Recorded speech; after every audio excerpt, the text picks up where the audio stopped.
This is the #1 rule for climbing ELO in SoloQ. It's the 80% rule. Let me explain to you the math. There are 5 roles. There's 2 top lane, 2 bottom lane, 1 jungle. Okay, 100 divided by 5 is 20. 4 times out of the 5 you should be in a lane. So 80% of the time you should be playing in the lane, because everybody's gonna eventually want to have their turn of cycling through the jungle. Now in this first game I noticed my team needed an assassin, and I'm also with a trio, so I know I'm definitely not going to be jungling, because generally when you're with a trio, you want to jungle. Now, I've kind of been abandoned a little bit here because they want to do a little bit of a comfy kind of double jungle and then jungle invade strategy or something like that. I'm not quite sure what they're doing. So it's probably a good thing I picked something like a Lucario over an Aegislash, because I'm able to, you know, get those early stacks online and actually hold a 2v1 down bottom lane. Okay, so we're going to cycle through these games pretty quickly.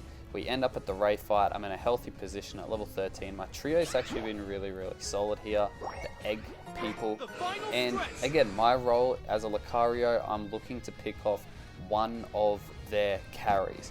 So I'm kind of floating around. See, I'm not overcommitting. There's sort of like that line where that Snorlax is. That's the don't overcommit unless if you know you're going to get a kill.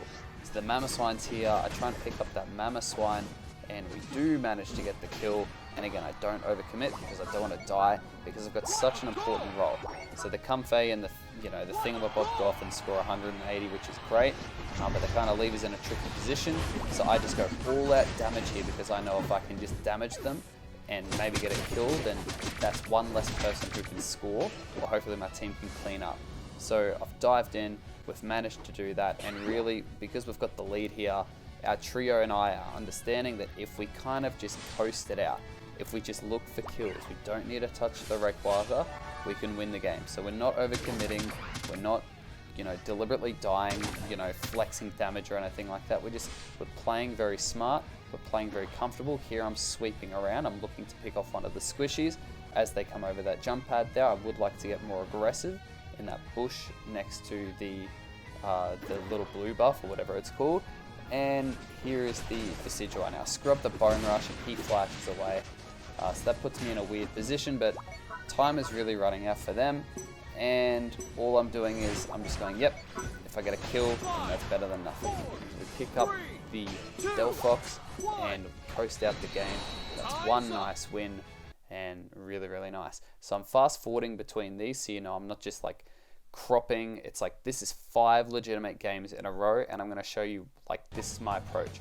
So here I'm in this, I've got a Gardevoir, a Greninja, a Cinderace, and a Delphox. So my role's tank. Okay, it's like, yes, everyone wants to use an attacker, or someone has to soak some hits. So I let them know I'm going to be the Trevenant, and that's really nice, because okay, we've got 4 attackers, and we need a tank. Now, this is going to be my approach to if I'm using a tank.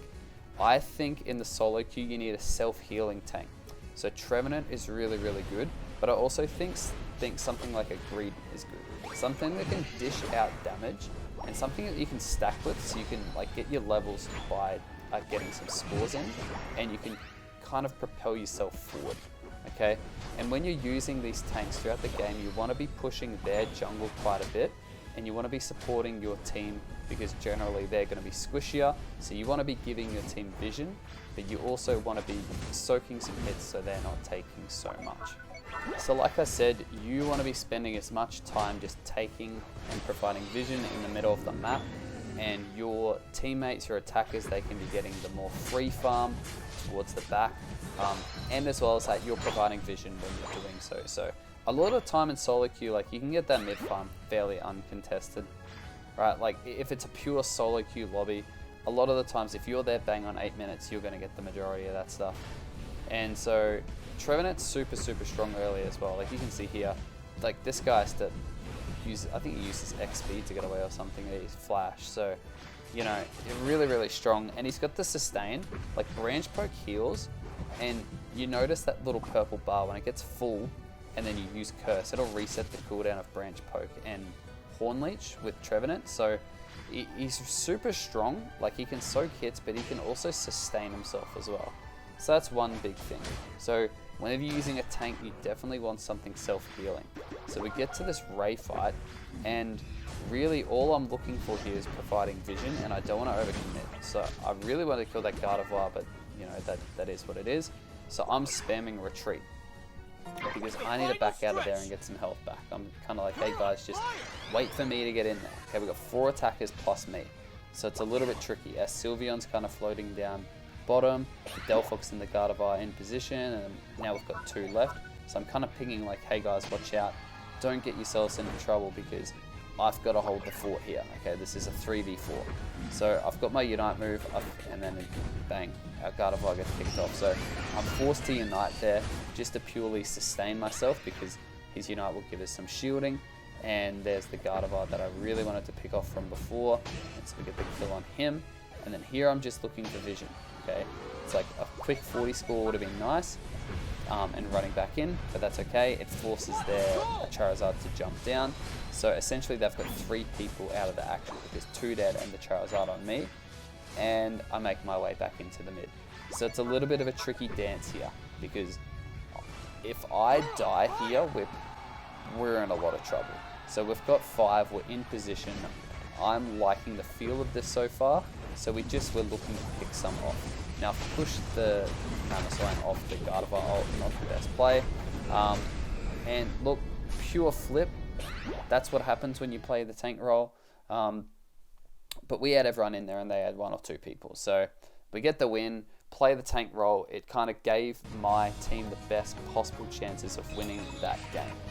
So we've got another Cinderace here again.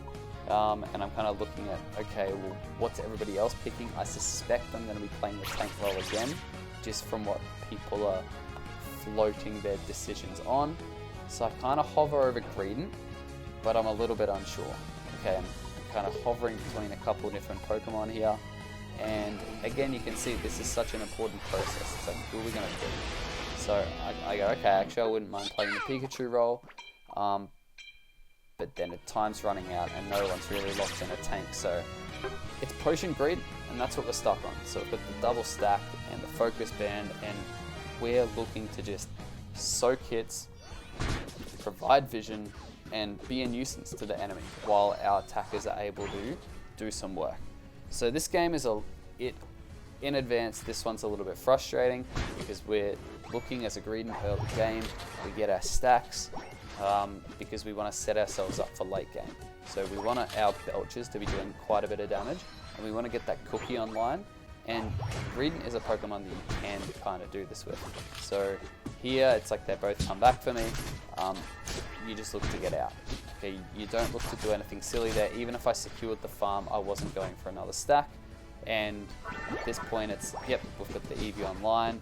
Their jungler has not their jungler, their attack laner. He's overcommitted, so we punish that, we get the kill, and then as soon as you get covered, you can really start being a pest with Greedent. So I'm looking to get more stacks here, because again, early game's investment. Once it hits that like 7-minute 20, 7-minute mark, you can't really get too many stacks. So when you're using Greedent, you don't want to invade straight away.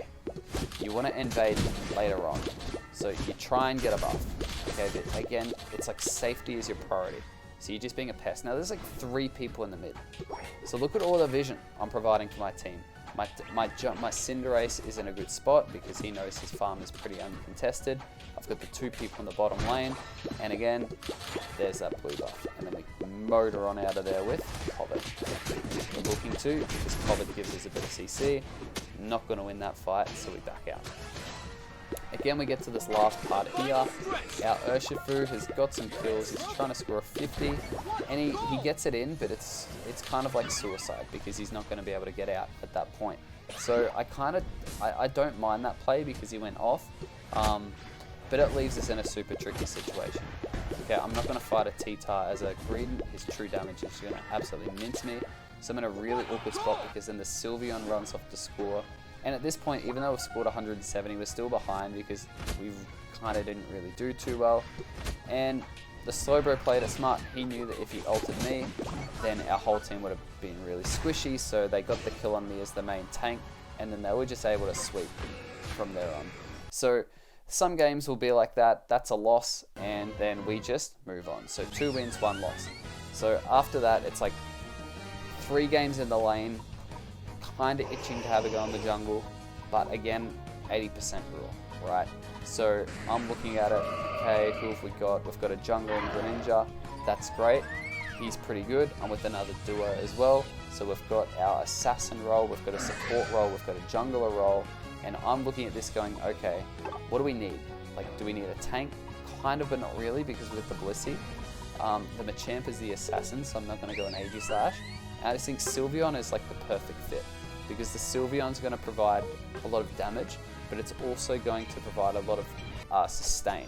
And you'll notice this early, right? If you are using Mystical Fire with the potion and the Draining Kiss, you're going to notice as soon as you get level 4, it's like you're in fight mode from the moment you hit level 4 to the moment the game's over.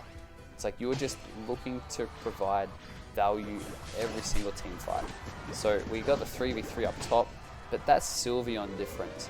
And here, notices the orbs on the ground, leave them for your stackers. If you're not stacking, don't touch those orbs. So Sylveon, you're pretty much just looking to join every single engage. Again, I want to emphasize this is the 80% rule, right? This is the rule for climbing. Okay, you pick what your team needs. If I had to pick something like a Cinderace in lane, like, this wouldn't be happening.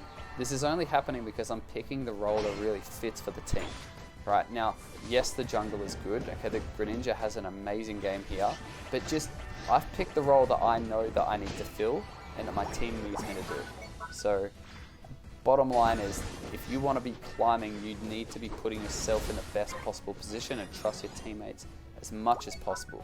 Because when I'm in climbing mode, that's exactly what I'm looking to do. Now here it's like we're steamrolling, we've got the Regieleki, it's a 2-minute mark, so, and we've got huge leads, like we are just steamrolling. So I'm just looking for vision. I'm not going to overstep it too much, but you know, it's like there's a Greninja running away. I've got pretty much the same level as their jungler, and I'm understanding my role. It's like sustain, do damage, provide vision, and the Greninja is just cleaning up every bit of scrap. And we've got the Blissey and the Machamp are just doing so much value as well between themselves because they are duo. And then I noticed my team ripping, so we just quickly get the rip done, and that's pretty much just win, right? Automatic win from there. So amazing game. So there's 4 games in the lane. We're kind of due for a jungle. You'll notice this guy is the same guy as before. He was the same Greninja from last game, but I've kind of gone, hey man, like, I wouldn't mind to go on the jungle. And you'll notice this, like, people will reciprocate. If you play a role that helps the team, generally, like, this is just psychological altruism, right? They will then respect that. I'm going to say in my experience, it happens actually quite a bit. They will respect it and they'll go, okay, maybe it's my turn to play a different role outside of the jungle. That'll be helpful for the team. Now, this is a warning. When you decide to jungle, your team comp will very rarely be optimal, because a lot of the time in SoloQ, you are picking the role that is the most optimal one for your team. Not a lot of other people are doing that. So just please be mindful of that. When you decide to be the jungler, you're giving up the perfect team comp. So yes, you might be the best jungler in the entire world, but if you're the best jungler and you've got a bad team comp, I think generally you're going to have a worse time, because at the end of the day, like in a SoloQ team, if your team comp is better than the enemy team comp, and like you're in Masters, like a lot of people actually understand their role, it's just their execution might not be as good. But if your team comp overall is better, then you're probably going to be winning those games. Okay, it's probably going to happen. So just remember, if you decide to jungle, your team comp is likely not going to be the optimal one. Now, I like to stand at this top part, not to ult from the bush. Okay, that's not what it is. I like to stand at this top part because I like to put pressure on the Rayquaza to force people to come into the fight. Now, our Dodrio's try and get a score down the bottom, give us a little bit of a lead, so we can just focus on killing, but that's totally fine. He doesn't quite get that. So I look to join the team because I notice a team fight breaks out, and it's just, okay, safety first, right? Don't die, but always look to return fire. So see how far back I go, but I'm not basing. right? Because the team needs me there. So again, we're not basic, right? We're just doing some damage from a distance. We're kiting from a distance. Right, now there, I get a little caught out. Okay, that's just unfortunate. Right, I probably should have been more mindful of that Greninja. I saw him on the screen for a split second. So you can see I'm out for 30 seconds. So I'm just relying that my team does well there. And the Dodrio, that's that Greninja from last game. He does well. His role is to assassinate in this game. He's our assassin in this team comp. So here I am, I'm kind of floating around a little bit, waiting for respawning, just getting a feel for what's going on. Our Garchomp just starts ripping it, and I'm like, alright. I just pray that I can make it there in time. Okay, it's like not great. And then the Dodrio goes off to score. So I'm starting to panic a little bit. It's like, what can I do? All I'm trying to do here is get a Blaze kick off so I can have fast basics and then just B-press. And that's what happens. Alright, that was my strategy. I had to get the fast basics off, and that's the way we did it. So luckily they weren't able to rip the Rayquaza in time, because we definitely should have lost that. Right, my death and then our Garchomp starting to rip, which is really, really bad. So we managed to get the win.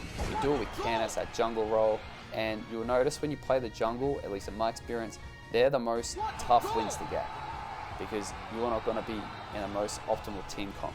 So 80% rule, you must, or at least you definitely should be playing outside of the jungle 80% of the time if you want to climb, because you're trying to give your team comp the best. Like, you're trying to get the best team comp in every single game. And if you go into the jungle, then you're sacrificing it, right? See that game we didn't have a tank. And 2 out of my 5 games I played tank.